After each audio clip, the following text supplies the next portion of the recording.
One of the prejudices of ourselves is the prejudice of infancy. And these are ideas that we've formed early on in life, mostly in our early childhood, before we had the ability to properly reason about them.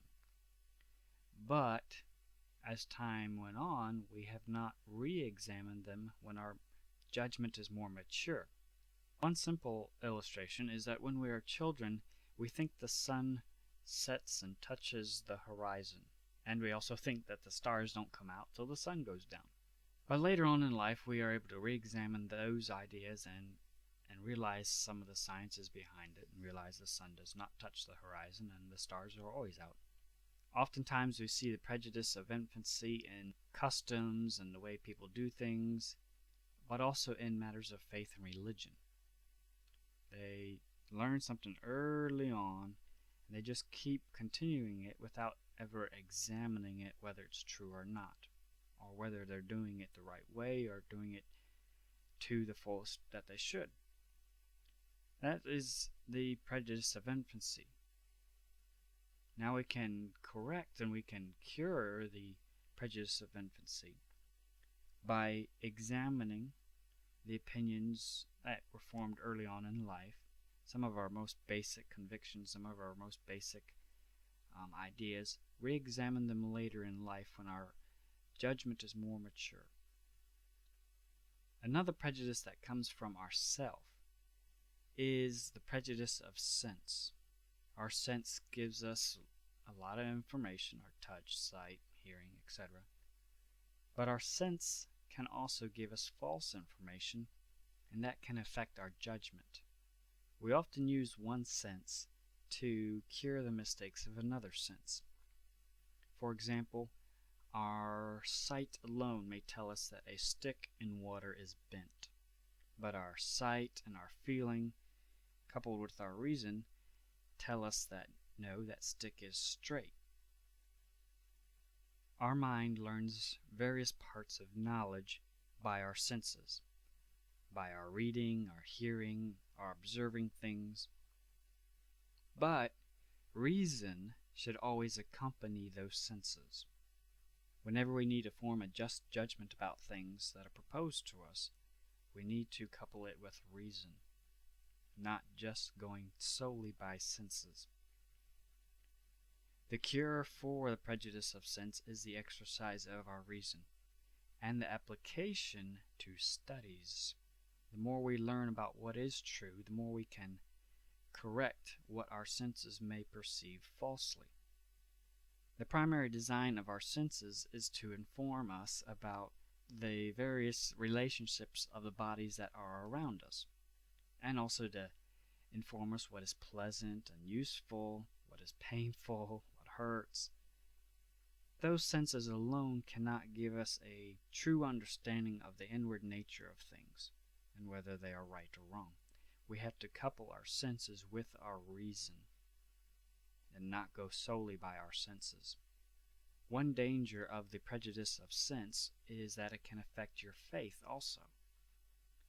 There's a lot of people who say, well, what does your heart tell you? They try to use their heart and their feelings and their bodily sense like that to give them a judgment of right or wrong. But our senses cannot give us an inward nature of things. Our reason does that. We must study God's Word, and that informs our reason what is just and what is right and what we must do. Jeremiah 17:9 warns about this prejudice of sense, of using our senses solely for determining right or wrong. It says, "The heart is deceitful above all things, and desperately wicked. Who can know it?" Imagination is another spring of false judgments. Our imagination is nothing else but the appearances of our ideas in the brain, where we often couple them or magnify them or diminish them or kind of alter the ideas and the colors, the sounds, motions, words, and things that have been communicated to us. One of the dangers about the prejudice of imagination is that certain ideas can be strongly impressed upon our imagination to where we may believe that it to be true. Sometimes in various depictions or pictures or moving pictures, some people believe them to be true, which has been exaggerated. The prejudice of imagination is the main source, especially in matters of faith and religion, there where all sorts of false prophecies come from. They're not coming from true reason or God's word. They're just coming from what was conjured up in the brain. The cure for imagination and guarding against it affecting our judgment is to make sure that we recognize what is imagination and what is not imagination, and we do not believe things merely because our fancy wants to. We have to separate the things that come up in our imagination from the real nature of things. Imagination does not have a part in true judgment or examining the real nature of things. But that doesn't say that we can't use imagination in explaining or helping to illustrate a difficult point. But imagination is not the real nature of things. It can only be used to illustrate or explain them by similitude. One of the ways in which imagination prejudices or alters our judgment is that imagination can make us believe what we want to believe. You've often heard the expression, love is blind. Lovers will see only the best in each other. Mothers often see their children as the most beautiful. And sometimes we even see blemishes as beauty. We have to separate the real nature of things from our imagination. Another prejudice that arises from ourself is emotions.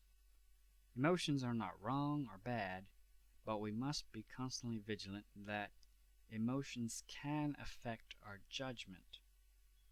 For example, the emotions of sorrow and melancholy. They can often make us feel like our situations are worse than they actually are, and they can often lead us to have pity parties. Anger, wrath, and revenge, they often make us think worse of someone than they may actually deserve or than they actually are, and it can even influence us to believe worse of them from other people. One of the cures for the prejudice of emotion is to not make deliberate judgments of persons or things when your emotions are warmly engaged. If you're not calm and serene when you need to make an important decision, put off that decision. Don't make a judgment. Wait till you are calm. Wait till you are serene. We need to keep a watch on our passion. Again, passions are not wrong. We just have to keep a watch on them. And we have to abstain from making judgments when our emotions are pretty warm. And when we're calm and serene, then we can make proper judgments without being affected as much in our judgment by our emotions.